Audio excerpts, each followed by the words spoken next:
My name is Laurie Taylor. I am a professor here at Florida State College in the interior design program. I have also been a practicing interior designer for about 15 years now. In 2017, I started my own company um, and have had it for about 5 years. Why did you start your own firm? I started my own business because I had worked here in Jacksonville for a prominent interior designer for about 9 years right out of college. And I really learned a lot from my time working for this designer. And I had built a lot of relationships around town with builders. And so naturally, when it was time for me to leave, I encountered quite a few builders that were interested in working with me, and they really became my revenue source, or excuse me, my client referral source, because I had built such a rapport with them over the years working in this town. And so when I left, it was just kind of the next phase. I had built up enough confidence and experience working for someone else that I felt that I could do this on my own. What sets your firm apart or makes it unique from similar firms? Well, first of all, for a long time I was a one woman show. And I started as just me really working alongside builders who needed who needed a designer to help their clients see the vision for, I started small. Maybe it was a kitchen remodel, or they were building a house and they just needed help with their clients specifying, the plumbing, the tile, and keeping all their specifications together. And then eventually that evolved into me doing complete new construction all the way to uh, decorating and design into a full service design firm. My kind of specialty and niche, and the thing that I'm the most passionate about, is interior architecture. My background is kind of in classical design and arrangement of spaces. So I really enjoy the problem solving of interior design in space planning, in designing moldings and staircases and custom cabinetry. Um, I I like to operate in a completely custom world where the client is going to get everything custom designed by myself. So every vanity would be, and again, it's high end residential primarily, all well, completely high end residential. And so, my philosophy is that, you know, budget allowing, their home is not going to be the same as their neighbor. They're not going to find a lot of the same things. And so I pride myself on thinking outside of the box, thinking outside of trends. And for instance, if I was doing a whole new construction, I would be designing every vanity completely different. I would be designing the staircases. I would be completely designing the kitchen, the pantry, and they're all going to have a different feel from one another. And so they're really getting that custom experience. And then, ideally, the ideal client is that you would do a new construction or remodel, and then we would also be procuring the furniture and furnishings as well. Tell us about the organization and management of your firm. Our firm is it's an LLC, which again, we find to be the most practical for a small business. Um, as far as the structure and how we kind of operate today, for a long time I was a one woman show and I did everything myself. And that's back when things were more simple and I was just really kind of consulting and doing, some design work. But once you really get into the procurement part of interior design, so the actual purchasing and selling of goods, that becomes much more complicated and you really need an assistant. So I took on an intern, and then the intern turned into an employee, and then eventually I, kept the employee, and as a design assistant, that would really help me a lot with the day-to-day administration of the design. Um, so that's, and again, I did not, it's all about your goals for your business and how big you want to be. I was also teaching at the time, and so I didn't want to be a big, large firm. I just wanted to be smaller so that I could, maybe have a few couple of clients a year, and that be it. Um, so it really was a good situation for how big I wanted to grow. Can you provide us with an overview of what is included in your standard owner designer contract? Sure. So, just kind of briefly, we have um, a pretty lengthy, maybe about 12 pages long, design contract. Um, it includes design concept services, a specification, purchasing services, project administration services, delivery and installation services. So, all provisions that cover all those things, as well as designer compensation, terms and conditions of sale, termination of rights, dispute resolution, and additional terms and conditions. The contract is really a critical piece of your business and your relationship with the client. The more detailed it is, the better. It'll protect you, it'll protect the client. Um, Mine in particular is dependent on how I am arranging the compensation, the scope of work that we're going to be doing. So if we're just going in to decorate a room, obviously that's going to be a much different contract than if we're going to be designing a custom home from the ground up, as well as decorating or furnishing it. Or maybe we're just helping them design the new construction, and they don't need us for any of the furnishings. So we're going to have a couple of different types of contracts going for each type of client. My ideal client is one that would be either new construction or large remodel, that I'm going to have um, creative control over the envelope or the house, the home, and then so all the design decisions for the hard specifications like cabinetry and flooring and lighting and anything that's attached to the house, because then you can creatively put your mark on the envelope, and then you can then furnish it as well. So again, two different things, almost two different businesses really. Um, and so that's my ideal client, is where you can do both. How are you compensated for your design work? There's many different ways you can charge, and mine has evolved over the years, and it also kind of depends on the client um, and what their needs are. So I've done just an hourly rate for someone who just needs some assistance with a bathroom remodel. And that's how I started. I started doing an hourly rate because I didn't have a lot of historical data to go off of. I didn't really have a lot of knowledge about how long things would take me to do on my own as a kind of new business owner.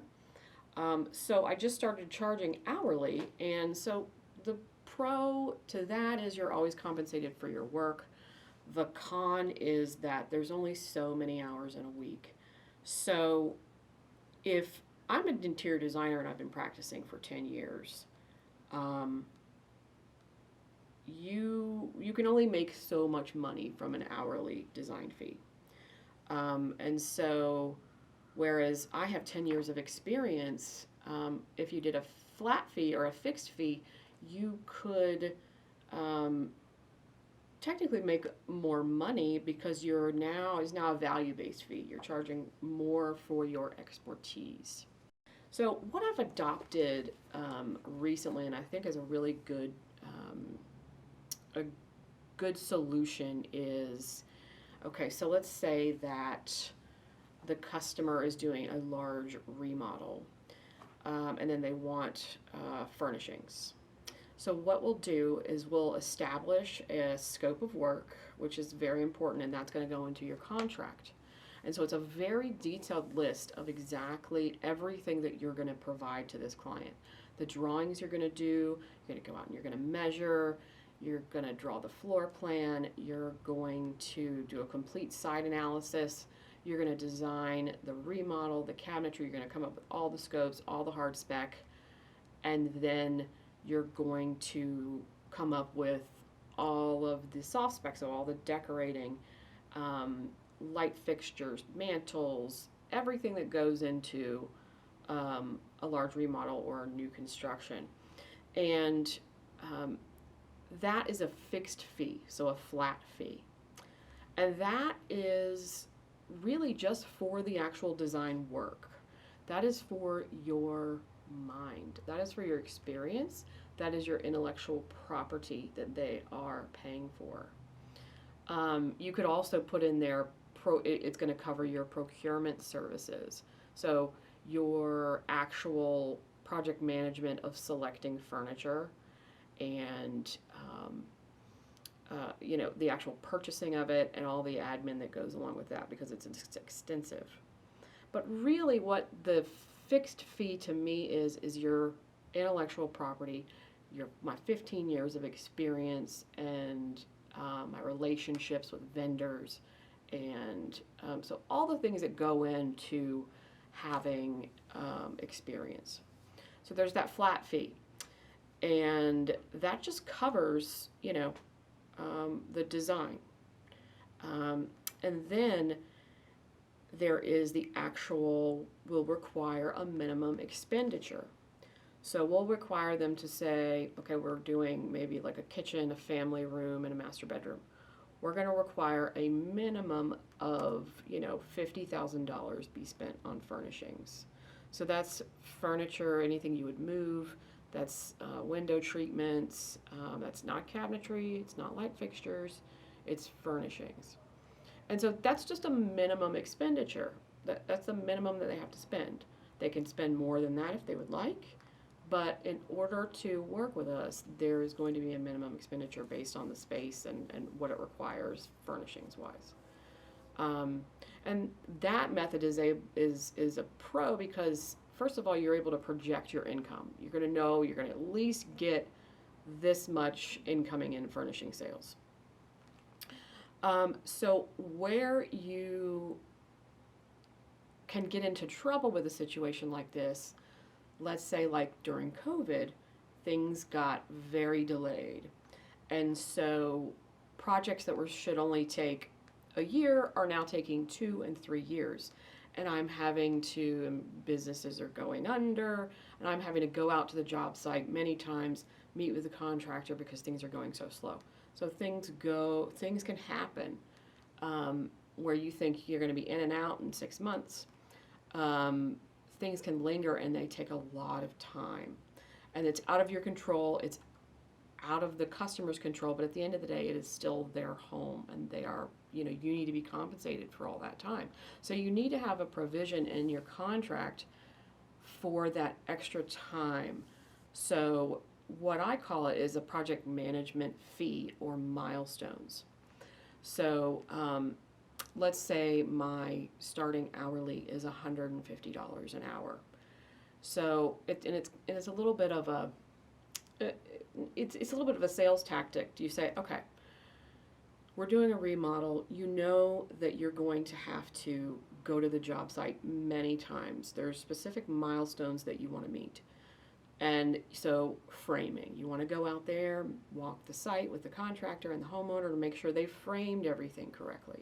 You're going to go out there to make sure the plumber has installed the plumbing in the correct locations. And so these are must-do visits. And so you have to really sell the client on this fact of life, is that you're going to want me to go out there and meet with your builder and the subs to make sure our vision is being executed. So what I do is I'll put in my contract now, having learned a lesson during COVID, that they're required to pay me an hourly rate for the project management of the construction side of things. And so, and they have to, and for certain milestones, so framing, electrical, plumbing, HVAC, countertop, going out and making sure how they're going to cut the countertops, um, you know, cabinetry design visits. And so there's a list of milestones, and they're going to be charged. I say, and this is kind of a sales tactic. I'll say, my normal rate for these is $150 an hour. However, because I'm going to give you a discount of $25, so it's only going to be $125, but you have to basically pay for these meetings. It's required. So I call them milestone meetings, project management. And so, and then any other that are required of me, I will go, but you'll be billed for it. So if you get into a situation where a project is dragging on and on based on construction, you're getting compensated for all that extra time that you're having to spend out on the job site. So again, just to recap, there's three kind of revenue streams. So there's your fixed fee, which is for your design services, your intellectual property. There's the minimum expenditure of furnishings that they have to spend. And then there's those milestone hourly method, and so this is all in one project, the milestones of the project management and the hourly for project management, because you can really spend a lot of time, especially depending on the type of builder that you have, how experienced are they, how much hand holding do you have to do. So I've found that that's the most foolproof method of ensuring that your project doesn't kind of spin out of control and you lose money. What kind of records do you keep for your design work? Well, so there's kind of two to three different kinds of records, so to speak. There's kind of your business end and then your client facing end. So if we talk about client facing records, and again, there's usually a construction component with almost every job I do. So keeping client selections and specifications organized is critical when you're talking about building and construction. One of the things that I built my business on was my relationship with builders. And they have constantly been a stream of new clients for me because I make their job easier. They can come to me when they have questions about the specs. They know I'm going to handle all the plumbing selections, all the tile selections, all the flooring selections, all the paint colors, all the lighting selections. All the selections in the house are going to be run through me. So I have to keep really close record of what was selected, and I have to be able to convey that to the builder and the homeowner. And so for builders, I'll have schedules, so tile schedule, lighting schedule, plumbing schedule, paint schedule, and that's constantly updated and revised, and usually I'll do it in Excel. And then I also have, so that's for the builder, which is very kind of detailed, but then I'll have something for the client to have. And it's not necessarily a nice big spec book because frankly, for a lot of the time, I just didn't really have time to do this really intense spec book, but I'll do kind of an evolving lookbook. So in the beginning, as I'm working with a new client, we'll kind of establish, and I'll do like a PowerPoint or like a Canva presentation where we establish the look that we're going for each room. And maybe it's pictures from a magazine or pictures from online, and we'll develop the overall look. And then as we start to make selections, we'll add in like, okay, now here's the faucet, because we have to start with, the hard specs first. But we want to have a good idea of where we're going in the end. We want to have a concept in place. And so I'll have almost like a lookbook, and then it'll eventually turn into a client kind of spec book with just pictures and some notes and stuff. But at the end of it, it might be 100 pages, and it'll have every, piece of plumbing, it'll have every tile, it'll have every faucet, light fixture, and then it'll have every fabric, every chair, every sofa, everything. And so the client will have this long thing they can reference that that they can remember what selections they've made, because it's a long, especially if you're doing with a larger house. So those two are kind of like the client facing record and the builder facing records. And then the other is your internal records, so your financials, and purchasing, and also timekeeping. I'm horrible at timekeeping, so I have a really cool app that will literally tracks everything I do on my computer. And so, what website I went to, how long I spent on an email, how long I spent in a CAD drawing, um, and so it'll track those, and then it uses AI to automatically kind of categorize what I was doing, and so that can be really helpful if you're doing time billing, or record keeping is really important just to know how much it takes you to write an email or to specify light fixtures for an entire house. Because that's what we call historical data. So you can go back and look at that data, and that's how you can start to price your jobs and know that you're being profitable in the end. And then financials, obviously very important. I use a program called Studio Designer. It's a complete accounting software, and so it's a proposal, purchase order, invoicing software, but it also does the back end of accounting. And so it's really important. We'll put all of our items into Studio Designer, and we'll send the client the proposal for their furnishings or whatever it is we're going to be purchasing. They'll pay it, we'll invoice them, and then that all goes through our accounting system. How does your firm handle public relations? This is kind of funny, because I was a one-woman show for so long, and when I started my business, I had so many referrals and so many kind of jobs, and most of it was just word of mouth. And funny to say, I've photographed, I've done professional photography, which is quite an investment. I've done hired a stylist to style my spaces, but at the end of the day, I haven't even got my website together yet, because I honestly don't really need it very much, because I had a constant stream of clientele. And so obviously in this day and age, you really need to have a website and have an online presence. However, I found myself so busy that I didn't really have a whole lot of time for that. And that was okay, because I had enough business for at the time being. So, eventually those things will come, but I didn't really put a whole lot into website and marketing. And again, so much of it is word of mouth, and then just, my relationship with builders has been critical. And because the thing about relationships with builders is that they don't want to have to handhold their clients, and they don't want to have to go to the tile store and make selections.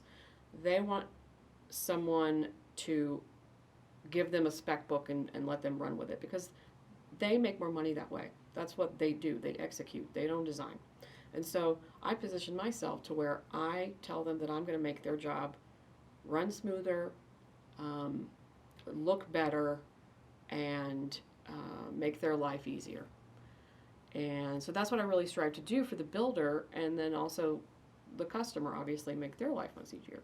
And so that's really worked for me as a very small business. So that's kind of really the extent. Again, it all goes back to relationships and the relationships you build with people in the industry.